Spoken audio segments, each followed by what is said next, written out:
Hi everyone, and welcome to another Onyx IGTV lab. I'm your host, Elika Lifty.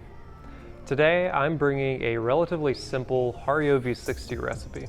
This is my go-to recipe on the V60, and you'll see it show up for these brewing guides that you'll see on the websites. It's quick, simple, and you can make relatively few adjustments for a lot of different coffees. What we're gonna need is a Hario V60, your decanter or mug, gram scale, a stir stick. I prefer a small borosilicate glass stir stick. And you're gonna need a gooseneck kettle. Our recipe is going to be 15 grams of medium finely ground coffee. That's ground just finer than what you would do for a traditional coffee pot. It's not quite as fine as a table salt, but it's definitely not coarse.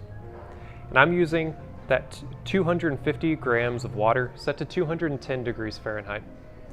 That's relatively hot for a manual brew method, but I like this higher temperature for the V60. Because of its distinctive rifling and large opening, V60s want to drain really quick. So we can counteract that with a finer grind to give us more consistency and sweetness, and with hotter temperature to help us bridge that gap between extraction time and our actual extraction.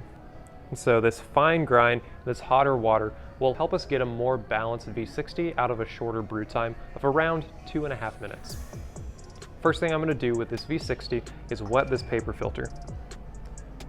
Gently hold it in place, rinse around the wall, and I need to pour at least 150 grams of hot water in here to rinse away any paper fibers, any chemical flavor, and to start to preheat this V60.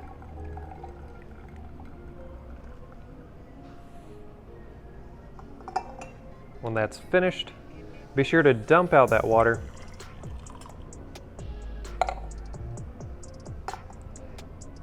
And if you notice that filter dipping too much into those ridges, just kind of lift it up just a little bit. We need those ridges to generate airflow and give us a consistent flow rate in the V60. Next, we can dose our 15 grams of coffee. Straight into the middle, and just give it a little shake to flatten that brew bed.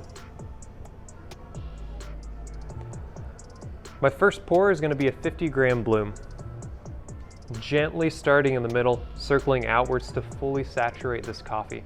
As it degasses, I'm going to use this stir stick to go around the edges and work my way into the middle.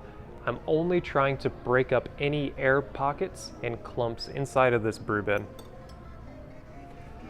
At 45 seconds, I'm going to pour 100 grams straight into the middle in tight, even circles, and then another 100 grams, finishing it off to my total of 250 grams. Let's start that bloom. Light here in the middle, working my way to the edges. I want to touch all the coffee. And I'm pouring to 50 grams.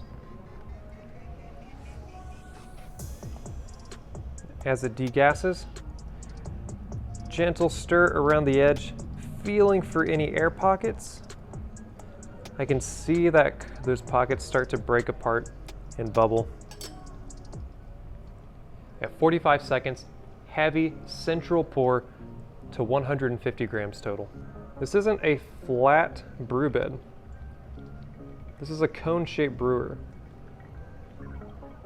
And because of its deep ridges, water is not only being drawn through the bottom of this cone, but it's also being drawn out the sides. By pouring straight into the middle, I'm actually creating a more even brew bed for this water to work through this coffee. At 1 minute and 30 seconds, finish it off. Let that water rise back up, covering up those grounds that have clung to the walls. We finish at 250 grams. This recipe should drain in 2.5 minutes. If I'm using a really dense coffee, like in Ethiopia, I don't necessarily need to make it way too coarse in order to hit this target. Instead, because of the density of that coffee, it needs longer to dissolve all of those solids. It might drain closer to 3 minutes versus a more soluble coffee.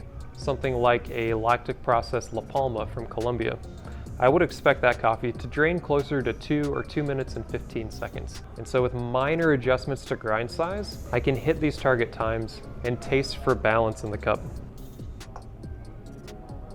Central pouring assists in the speedy flow rate of the V60 like it's designed for, giving me high flavor clarity, decent body due to the grind size, all in a relatively quick brew.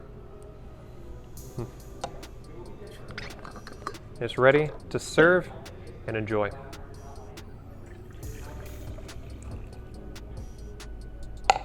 Thanks everybody. Cheers and happy brewing.